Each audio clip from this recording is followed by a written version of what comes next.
Hey everybody, it's Alex once again from Remote Work Life. I have another great guest with me today. I have Jennifer Becker.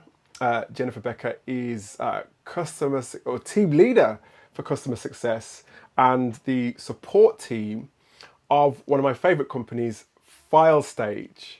And a couple of weeks ago, I was speaking to Niklas, who is the CEO, founder of FileStage, and he recommended that I speak to Jennifer, and I was just so happy that he got the recommendation that we're here now, Jenny, and I'm just so glad to have you on the podcast. So you're very welcome.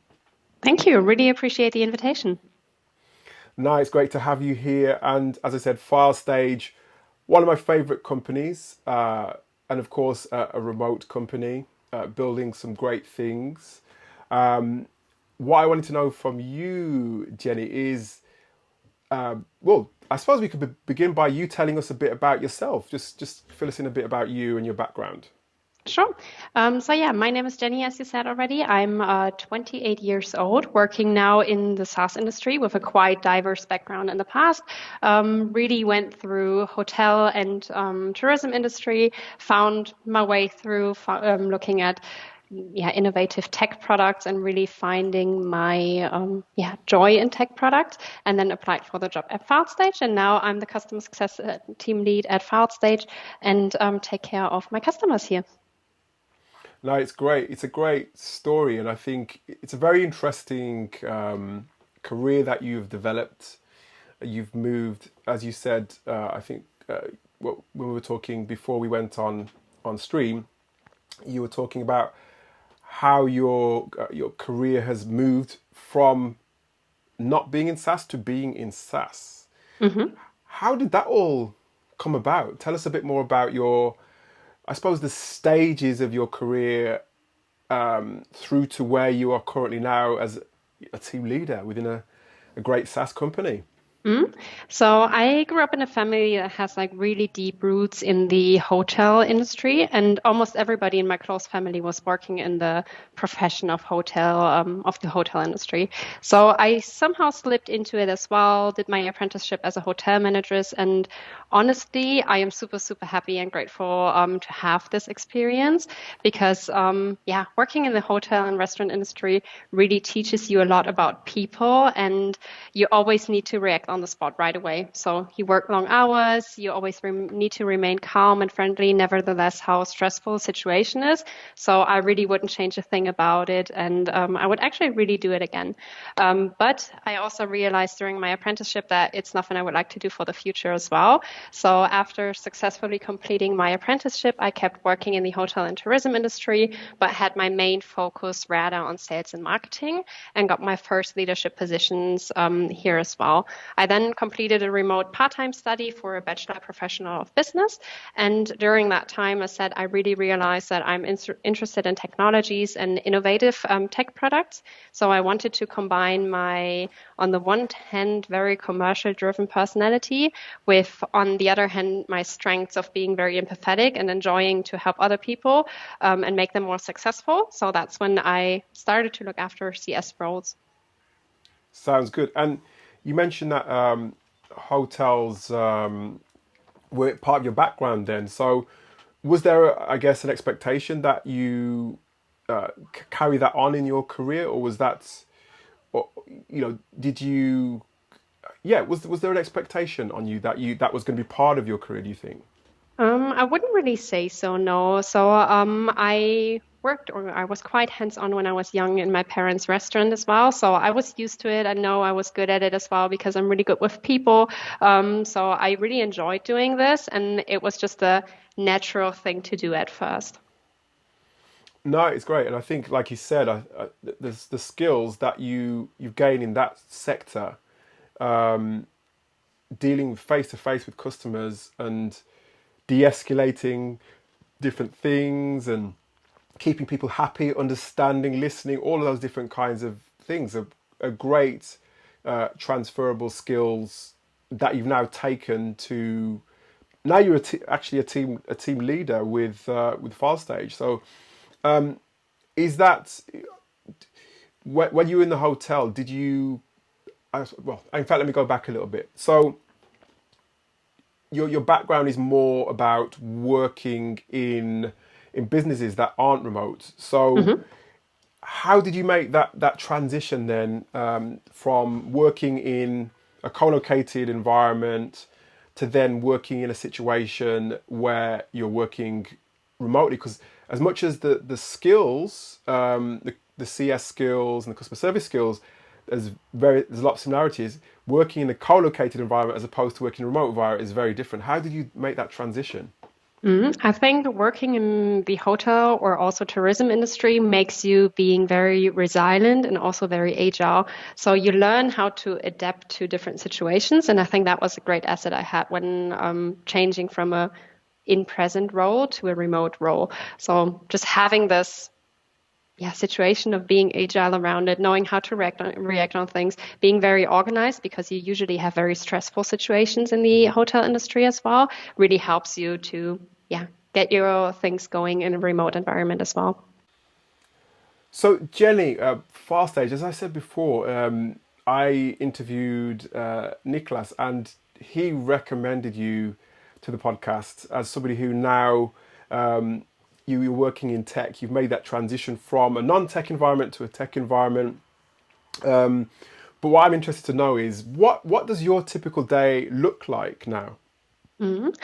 So generally, I think in customer success, we don't really have repetitive typical days. But of course, working remotely, you try to get your routines and you have your typical tasks you do. So I think generally, what I do typically also covering that part of remote work, waking up in the morning, obviously, having my first coffee together with my husband. He then commutes to work whilst I kick off my day with a walk usually. And then I start to take care of my customers. So I'm answering requests and inquiries that are coming my way. We often work cross-departmental as well. So we have different projects like growth experiments or tasks that we work on supporting sales with bringing customers over the finish line, or also share just product knowledge and use cases with the product team. Then on the other hand, I of course conduct strategy sessions and onboardings with our clients. So we look at, okay, what are their typical pain points? What are the things they would like to achieve with the product? What have they achieved maybe already in the past? And how can we actually help them to move towards their desired goal? Then usually I have my lunch break. I really am a nature person, an outdoor person, so I go again for a walk, get some fresh air, take some rest to do the afternoons, which are usually around revenue growth. So we regularly monitor our customers' behavior in the system. We check for opportunities or identify opportunities for cross sells and upsells, and then go after them, of course, and then also identify churn and contraction risks. So are there any indicators that they could leave for another competitor or because of budget cuts or anything. And then at the end of the day, I'm also responsible for my team members. So I train the team and make sure they are well, especially with a remote environment. Again, you don't really see the faces from on a day-to-day basis. So you can often hide behind this as well. And it's just something that's really important for me, that my team always feels well and knows there's an open door where they can come to if there's anything wrong. And then, I'm a person who always thinks and tries to get to move on. So thinking never stops, even though office hours sometimes stops. So to prevent me of thinking too much about work afterwards, I actually plan my day each evening for the next day to make sure, okay, everything's off my table. I don't have to worry about it anymore. And then I can come with a fresh brain to work on the next day. Right. Okay. Sounds like you said, it's not every day's the same day. It sounds like you're very busy. There's lots of different things to do. But yeah, you're a bit like me. I also plan what's to come the next day, and then my mind it kind of releases my mind, and I'm able to sort of relax and wind down from work. So that's a good point. That's a good Yeah, point. most And definitely. and for you, because you've transitioned from hotels in in a collocated environment, in a sort of physical environment where you've got physical contact with, or at least direct contact with the people that you're either working with or your customers, to an environment where, like you said, you're fully remote, where you get to see, or you don't get to see your teammates and people that you work with as much. But what I'm interested to know, Jenny, was remote work a deliberate choice for you? 100% yes. So my grandfather always worked remotely, and I always admire to do so as well because it allows you to work from a place wherever you're comfortable. And I am definitely not and I am definitely not a person feeling comfortable in big cities or commuting to work. So I really enjoy being able to live out in the countryside, taking my lunch breaks for nature walks, and just yeah, having my furry friends around me. Furry friends, what have you got? What Uh, animals do you have? we actually have a dog, so we have a miniature pinscher who's always around me. So yeah. Lovely. And I think it's funny, the number of people I've interviewed, and I've tried to find out about how they came to be working remotely. What is often the case, and is the case for you, is that they've seen somebody either in their family, in their direct family, or close friend has worked remotely, and that's inspired them. And it sounds like your grandfather inspired you. What was it that he did? I can't really tell. I think it's really abstract to, if you speak to people that do not work remotely, it often has the stereotype of people sitting at home in the bathrobe, binge watching Yes. Netflix and just trying to keep their mouths busy. And it's actually not the case. So I think what, yeah, inspired me or excited me about remote work was being close to the ones you like the most and being in an area you're comfortable with. So working in an office previously, I know I tend to like silence. And if you don't have a single office, you do have people around you the whole time and people speaking to you. And I can't get zoomed in if I have this environment. So really having or building that own environment where you can deliver your best work is what, yeah, attracted it to me. Same, absolutely the same here. And I love what you just said there in terms of being in an environment that you love and around the people that you love the most. Again, for me, my family, I've got kids. It's my, it's my, I have the ability to be around people, but also create that environment myself where I can work my best. And it sounds like you're doing the same thing. And tell me though, I mean, you're doing lots of things, lots of great things with File Stage. You mentioned how you go about your day, but how did you know that your current role was the right one for you? Because that's always a difficult thing for sometimes people to figure out. How did you know that your current role is right for you? So generally, I think the customer success profession is really, really multifaceted. So I really, really enjoy this part of it.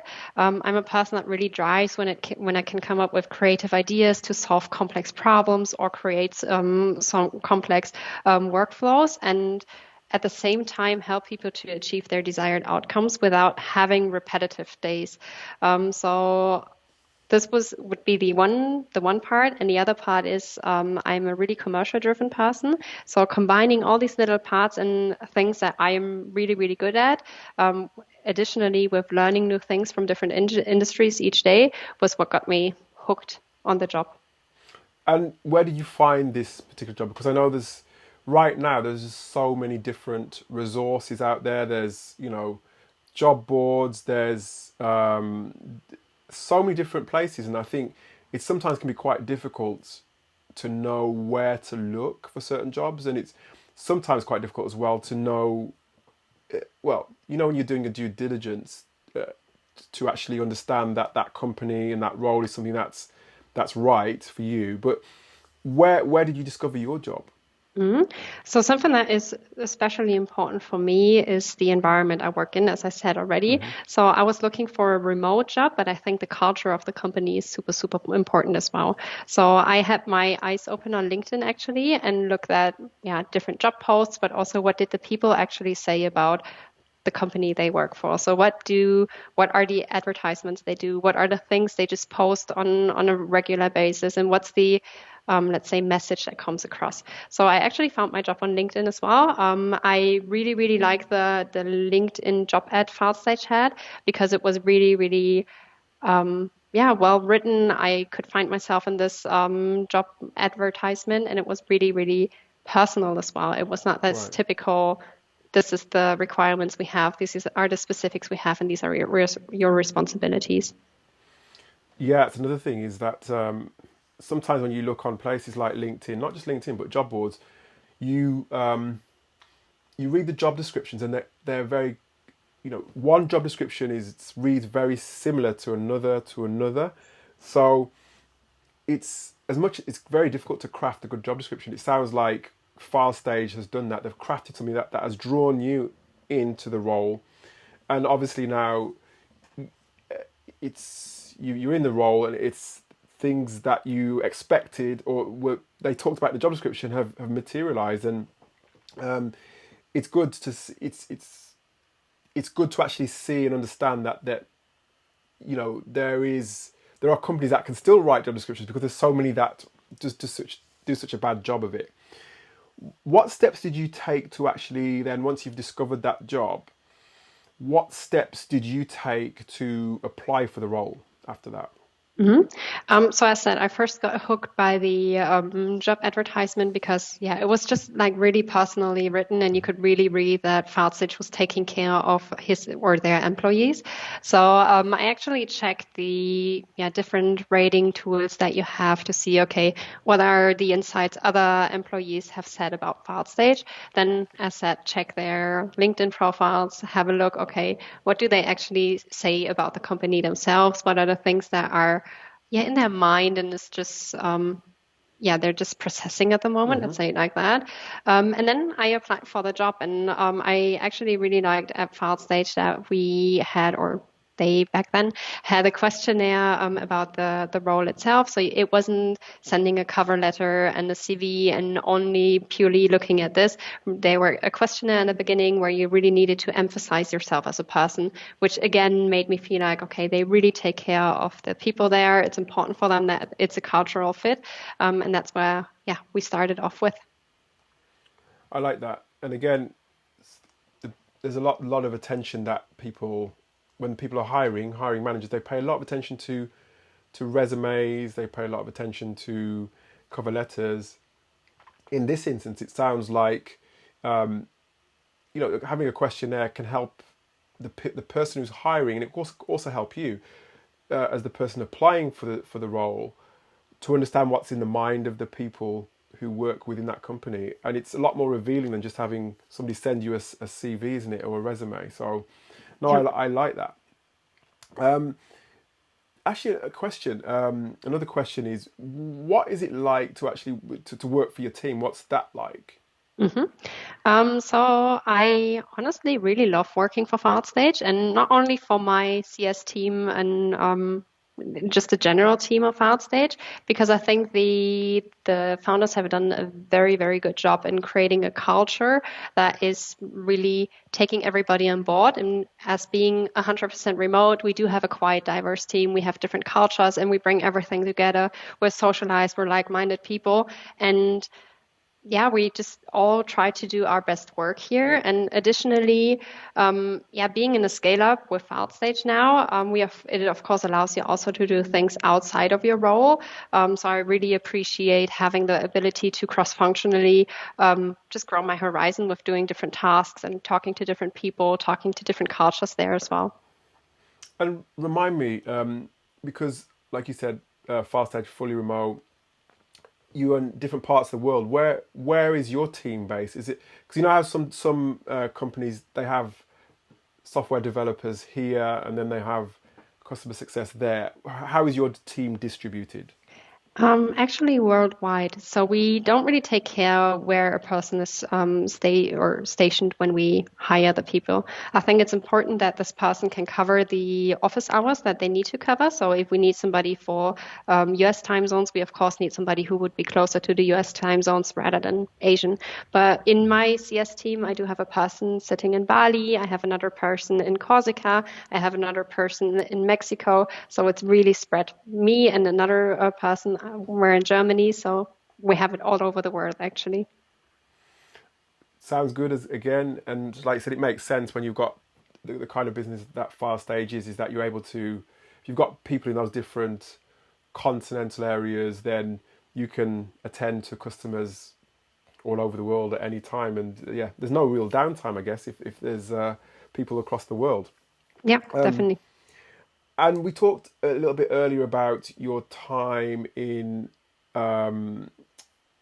working in hotels, and the sort of transferable skills that you had and that you've gained from being in that role. But obviously now your career is in an upward trajectory. You're the team leader. You lead the team, the CS team. You're leading the support team. Did you envisage being in a leadership role within a remote company? Um, yes, I always envisioned myself to be in a leadership position because not because of the power people perceive when you say, yeah, I'm a leader of a team or anything, rather because I truly believe that leadership is about growing the people in your team and giving them the ability to grow where they want to grow to as well. So I really enjoy this part and I really enjoy making sure people outgrow their roles and manage to get into new roles, etc. So I really, really love that part of it. Working remotely, I said I always love to work remotely, and I think I'm a very empathetic person. So working remotely is easy for me because I can, yeah, speak to people. I'm empathetic. I understand what's going on. Usually, I can also read faces sometimes a tiny little bit. Of course, I'm not a magician looking at a face and knowing what this person feels. But it helps me a lot to understand, okay, what's actually really going on with that person, and sometimes needing to dig a bit deeper to get, yeah, everything out of that person. Yeah, and I think earlier on you said one of the things that you is one of your main concerns is making the team feel well. hmm You mentioned empathy there. How do you how do you do that? How do you make the team feel well? How do you because you got people all over the world, and it's you don't always get that face to face contact, and that's one of the things that I've noticed is one of the biggest challenges that people are talking about now that they've either just gone remotely or they've been working remotely for a while. One of the biggest challenges is making a team feel well. I mean, do you have any sort of tips or advice for people, for managers, how they can do that?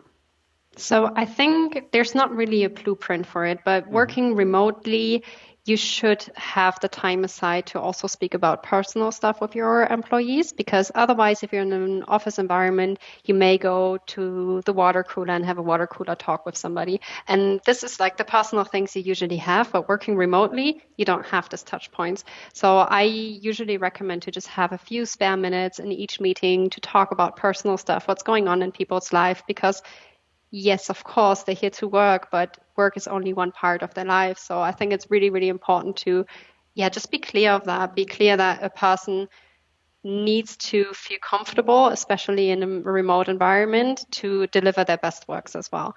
If they are not comfortable, if they're not happy, they can't deliver their best work. So it's a big chunk that you need to take care of as well. I love that. I love that. And I think, again, the teams that I've been in where my manager has, where I've really sort of admired the manager, it's been a time when the manager's has gone beyond just work and has said, Alex, how are you getting on with this, or how is that? And they've kind of taken time to actually talk to me beyond, works things and everyday things. So yeah, I really love that idea. And what's the biggest challenge that you've had to overcome to contribute to building your own sort of, I guess, your personal career? Mhm. I think the biggest challenge I had to overcome was actually breaking stereotypes and allowing myself to be me. So it's a quite personal topic, but as said, before I ended up in SaaS, I have worked in the hotel and tourism industry, and I was promoted to a branch leader when I was 20 years old. So I always really needed to position myself against people that have been older than I was or longer in the job, or people that have just not taken me seriously because of my age, sorry, being surrounded by people pointing me towards the direction like you can't achieve this because of my age. It was quite tough on me in the past. Hmm. So what I did to overcome this challenge was actually continuously learn and find environments that allow me to drive in. So finding environments that really match my personality, Right. because there's working environments that are driven by this personal approach, and there's working environments where it's not driven by a personal approach. And Hmm. it's fine because there's people that like to not have this personal approach in their lives or in their work life, but it's not fine for me in the end. So I always try to learn more, educate myself more on the things I wanted to do, things I really love to do, and most importantly on myself. And I always, as I said, love to lead the team and yeah, grow them, influence the business outcomes with just my personality. So I think knowing my strengths and weaknesses have really helped me to overcome this challenge, and it brings me or has given me the confidence as a young woman in a leadership position to really drive in environments I really like. I love that. I love that, and it leads me quite nicely onto the next question, actually, because it sounds like you're very self-aware. You know what where your strengths are. If it's fair to say as well, I think you had an ambition, a career ambition, and you're achieving the ambitions of your career, or at least you're taking steps to do that. One of the challenges that I've faced when, and not just me, but lots of people when they're working on a remote basis, is yeah, you've got to be self-aware and know your strengths, know where the gaps are in your sort of your learning. But I found it quite difficult to continue my learning because maybe it's just me, but I came quite isolated at one point in my career. I didn't reach out. I didn't sort of. I got so focused in my work that I didn't sort of continue my learning. I wasn't deliberate about it. How do you go about continuing to learn and staying up to date? hmm I think learning does not always only come back to reading books or reading blog articles. I think something I tend to do quite often is also question the status quo and question why certain people do certain things. So it's of course sometimes also an annoying characteristics of mine, always asking why do we do it like that, or wouldn't there be a different way for to do it as well, and challenge things with it. But it also helps me to understand the thought process of other people, which helps me to take the best out of it as well. But besides that, of course, I also like to consume books. I like to consume podcasts and really always stay up to date and exchange with people. Yeah, that are actually doing what I admire or what I would want to do. And that really helps me to, yeah, stay up to date and learn new things. That's great, and I think I assume you then pass those sorts of things onto your team to kind of encouraging them to with their own learning. And of course, you're building a great team. Nicholas is building a great team within file stage as well. And I guess you're a big part of building that team, given that you're a team leader, you're a manager, you've got management responsibilities. The business itself is growing. There's plans to grow the business as well. What and I guess what and how are you growing and building the team within Firestage? How do you do that? hmm so I think there's not really a blueprint for this, but I think the most important thing to grow your team and to, yeah, ensure everybody is growing their personal life or personal career as well, is finding the right people with the right mindset. I think you're able to teach skills, but you're not able to change the mindset of a person. So for me, working in a scale up, I look for people that are driven to learn and grow, and at the same time aren't afraid to fail sometimes as well and get their Right. hands dirty.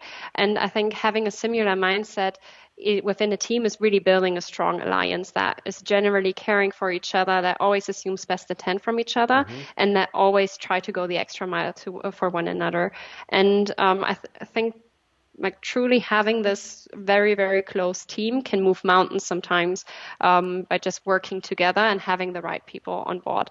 This now sounds a tiny little bit like having people that are always like-minded, have the same characteristics, but I don't think that is necessarily needed. I think it's even better to have characteristics that are, yeah, not like differentiating a bit from each other. So the Right. mindset needs to match, but you have to have different characteristics because they will challenge each other, they will bring up new Yes. ideas. And I think that's really, really important to drive a team.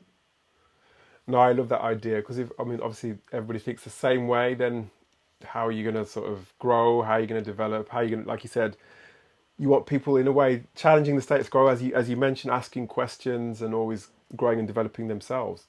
Yeah. No, it And sounds great. often the weaknesses and strengths are completing each other. So if somebody has a weakness on the one hand, the other person might have the strength, and then they can pull together, and we have great outcome of it. No, I like that. And Nicholas was talking about, he didn't go into too much detail last time about some of the plans and the growth of the business of File Stage. What what do you have in mind for your team, and what's in store for File Stage? What's in the future for File Stage as you see it? Mhm. So I think we're currently in a quite challenging market, and I think, yeah, everybody needs to think outside of the box. And I think my team is a really, really good example of how you can bring many different heads together to achieve great things. So we have people that are really, really creative. We have people that are super, super organized and like to document stuff. And I think this brought together can lead to very, very good things. Being in a scale up, we of course have, yeah, processes that aren't stable at the moment. So we're working on this, we're moving this forward. And I think that team approach that we currently have with everybody being on board, everybody willing to do stuff is really driving this as well. And I think one of my main beliefs is that a good product can only drive with the right people.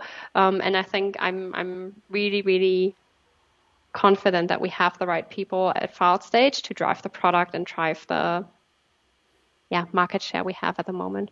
Love it, love it. And we'll certainly be keeping an eye out, Jenny, for what you're going to be doing, your future with File Stage, and looking out for File Stage in general, because it sounds like there's some exciting things in the future.